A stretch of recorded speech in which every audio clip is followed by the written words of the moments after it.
Assalamualaikum warahmatullahi wabarakatuh. Salam sejahtera, Om Swastiastu, Namo Buddhaya, salam kebajikan bagi kita semua. Perkenalkan, saya Arvita Hasdarini, dosen Prodi Hukum Fakultas Hukum Universitas Widya Mataram, Yogyakarta. Pada prodi ini, saya mengampu konsentrasi hukum perdata. Salah satu mata kuliah yang saya ajarkan adalah hukum waris.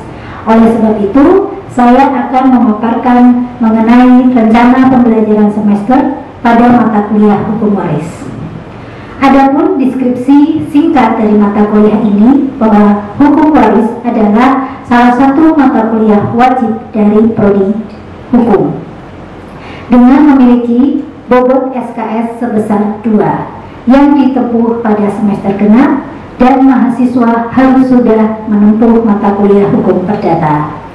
Mata kuliah ini menyajikan mengenai latar belakang keberadaan dan kedudukan hukum waris yang ada di Indonesia dari berbagai sistem hukum, diantaranya hukum adat, hukum Islam, dan KUH Perdata.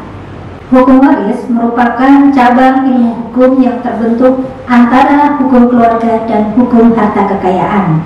Pada mata kuliah ini akan dibahas mengenai konsep teoritis dan aturan hukumnya, antara lain mengenai pengertian, unsur-unsur pewarisan, prinsip pewarisan, sistem pewarisan, syarat dan proses pewarisan, serta bagian mutlak berdasarkan perspektif hukum waris Islam, hukum waris adat, dan juga KUH Perdata.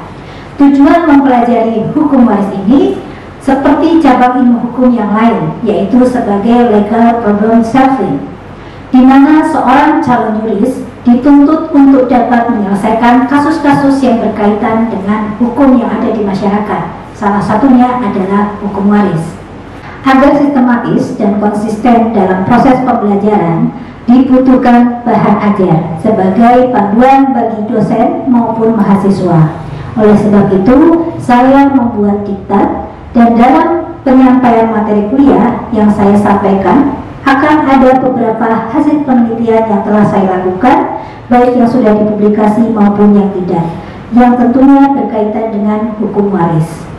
Adapun capaian pembelajaran dari mata kuliah ini, yang pertama adalah memberi wawasan kepada mahasiswa untuk mengetahui latar belakang mengenai keberagaman sistem hukum waris di Indonesia. Yang kedua, mahasiswa mampu mengkaji, mengidentifikasi, dan juga menganalisis konsepsi hukum waris menurut adat, hukum Islam, dan juga KUH Perdata. Yang ketiga, mahasiswa diharapkan mampu mengerti, memahami, dan menguasai konsep teoritis dari hukum waris adat, hukum waris Islam, dan juga KUH Perdata sebagai bagian dari sistem hukum waris di Indonesia, sehingga mampu memecahkan dan menyelesaikan masalah pewarisan. Dan yang terakhir atau yang keempat, mahasiswa mampu menganalisis dan mengevaluasi persoalan-persoalan hukum waris dalam praktek dan bisa memberikan solusi dalam memecahkan masalah tersebut, baik dalam hal penugasan maupun terhadap penyelesaian di setiap masalah pewarisan yang terjadi di masyarakat. Untuk materi pokok pembahasan atau materi pembelajaran, yang pertama adalah membahas mengenai pengertian hukum waris dari para ahli hukum. Yang kedua, memaparkan tentang latar belakang hukum kewarisan di Indonesia. Yang ketiga, landasan hukum kewarisan di Indonesia. Yang keempat, surat keterangan ahli waris. Yang kelima, pengantar hukum waris adat. Yang keenam, pengantar hukum waris Islam. Dan yang ketujuh, pengantar hukum waris KUH Perdata. Untuk media pembelajaran, di sini saya menggunakan dua. Yang pertama, apabila pembelajaran dilakukan secara langsung tatap muka, maka saya akan menggunakan PowerPoint, diktat, dan juga jurnal. Sedangkan apabila pembelajaran tatap muka secara online, saya akan dibantu dengan aplikasi berupa Google Classroom, Google Meeting, dan juga Zoom Meeting. Metode pembelajaran yang saya gunakan ada dua. Yang pertama DIA yaitu Delivery Interaction Assessment, di mana saya menyampaikan materi perkuliahan dengan cara menjelaskan yang juga dibarengi dengan diskusi dan juga tanya jawab bersama mahasiswa, di mana nantinya akan saya berikan nilai langsung. Yang kedua adalah dengan PBL atau Problem Based Learning, yaitu penugasan kepada mahasiswa baik yang sifatnya individu maupun kelompok, di mana saya akan memberikan contoh-contoh kasus untuk diselesaikan dan dipecahkan bersama di kelas. Lalu selanjutnya terkait dengan bobot nilai. Untuk bobot nilai di sini saya menggunakan dua aspek. Yang pertama, kemampuan kognitif, afektif, dan psikomotor, yang terdiri dari tugas individu maupun kelompok. Saya berikan nilai 10%. Kemudian keaktifan atau kuis saya berikan nilai 25%. Sikap memperhatikan selama perkuliahan saya berikan nilai 10%, yang jika ditotal mendapatkan nilai 45%. Sedangkan ujian tengah semester saya berikan nilai 15%. Untuk ujian akhir semester 30%. Sedangkan aspek yang kedua berupa kedisiplinan, yaitu kehadiran. Di sini saya memberikan nilai 10%. Dan yang terakhir terkait dengan pustaka pembelajaran atau daftar referensi yang saya gunakan. Yang pertama, buku-buku yang tentunya berkaitan dengan hukum waris. Yang kedua adalah peraturan perundang-undangan, dan yang ketiga adalah jurnal. Untuk buku-buku di sini ada buku Hukum Waris Islam karya dari Kiai Haji Ahmad Azhar Bashir. Kemudian ada Bapak Abdul Ghafur Anzori, karyanya berupa Hukum Pewarisan Islam di Indonesia. Kemudian Pokok-pokok Hukum Adat karya dari Bushar Muhammad. Ada Hukum Waris ciptaan dari Effendi Perangin. Yang selanjutnya adalah Hukum Waris Tanpa Wasiat ciptaan dari Hartono Suryo Praktikno. Dan yang keenam adalah Hukum Waris Adat karya dari Hilman Hadikusuma. Dan yang ketujuh adalah Hukum Waris dari J. Satrio. Dan yang terakhir adalah Hukum Waris menurut KUH Perdata yang ditulis oleh Iglo. Untuk peraturan perundang-undangannya terdiri dari Kitab Undang-Undang Hukum Perdata, Kompilasi Hukum Islam, dan Undang-Undang Peradilan Agama. Sedangkan untuk jurnal adalah jurnal dari saya sendiri maupun jurnal orang lain. Demikian pemaparan rencana pembelajaran semester mata kuliah Hukum Waris yang saya ampu. Terima kasih. Wassalamualaikum warahmatullahi wabarakatuh. Salam sejahtera. Assalamualaikum warahmatullahi wabarakatuh. Selamat siang, salam sejahtera untuk kita semua. Hari ini untuk memperlancar perkuliahan kita, marilah kita awali dengan berdoa terlebih dahulu. Silahkan berdoa menurut agama dan kepercayaan masing-masing. Berdoa dimulai. Berdoa selesai. Baik, selamat datang di kelas saya, di kelas Hukum Waris pada pertemuan yang ke-8. Setelah kita kemarin sudah bertemu dari pertemuan awal sampai dengan pertemuan ke-7, di mana hukum waris ini seperti yang saya sampaikan, dia terdiri dari 3 sistem. Ada sistem hukum waris berdasarkan hukum adat gitu ya, dan sistem hukum waris berdasarkan hukum waris Islam. Nah, untuk di pertemuan ke-8 ini yang akan kita bahas adalah mengenai hukum waris berdasarkan KUH Perdata atau BW, Burgerlijk Wetboek gitu ya. Nah, dalam pertemuan ini kita nantinya akan mempelajari latar belakangnya, kemudian pengertiannya bagaimana, dan juga sampai pada dengan cara mewarisnya, dan juga apa yang dimaksud dengan bagian mutlak atau legitiem porsi. Apakah nantinya sama dengan sistem hukum waris yang ada sebelumnya, baik di adat maupun di waris Islam. Baik, untuk pertemuan sebelumnya, apakah ada yang ingin ditanyakan atau sudah cukup jelas terkait dengan hukum waris adat maupun hukum waris Islam?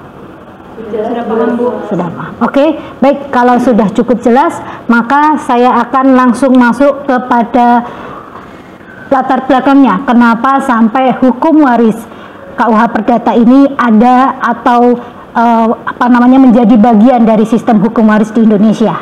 Jadi seperti yang kalian ketahui bahwa di pelajaran hukum perdata juga sudah diajarkan mengenai pembagian kita saat kita dijajah Belanda ke dalam 3 golongan, gitu ya.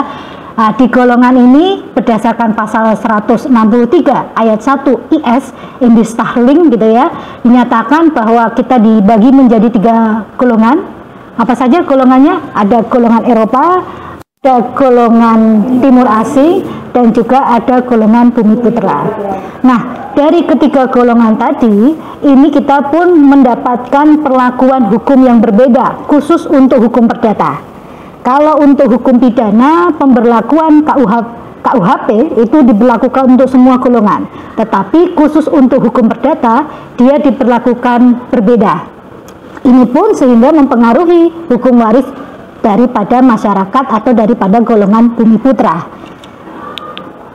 Berdasarkan pasal 131 ayat 1 IS dinyatakan di situ bahwa yang namanya bangsa Eropa atau golongan Eropa yang berlaku untuk dia adalah hukum waris berdasarkan KUH Perdata atau BW yang kita kenal sekarang dengan istilahnya Kitab Undang-Undang Hukum Perdata.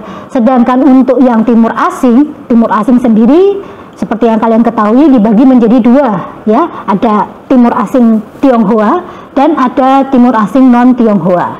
Kalau untuk waris KUH Perdata yang berlaku di sini adalah mereka yang Tionghoa Timur Asing Tionghoa. Sedangkan untuk yang Timur Asing non Tionghoa tidak berlaku hukum waris BW tetapi hukum waris adat mereka.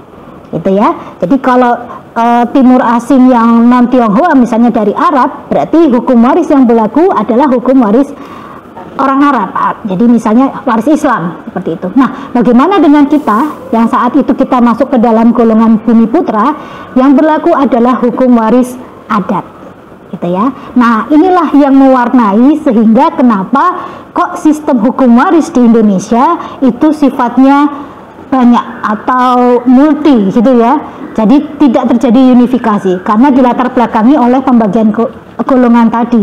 Dan ini pun didasarkan berlakunya juga dijelaskan di dalam aturan peralihan pasal 2 Undang-Undang Dasar 45 yang menyatakan bahwa segala badan hukum dan juga segala peraturan yang sudah ada saat itu masih tetap akan berlaku sampai memang ada yang menggantikannya. Tetapi kemudian belum ada yang bisa menggantikannya, sehingga itu mengapa ada yang namanya sistem hukum waris KUH Perdata atau BW.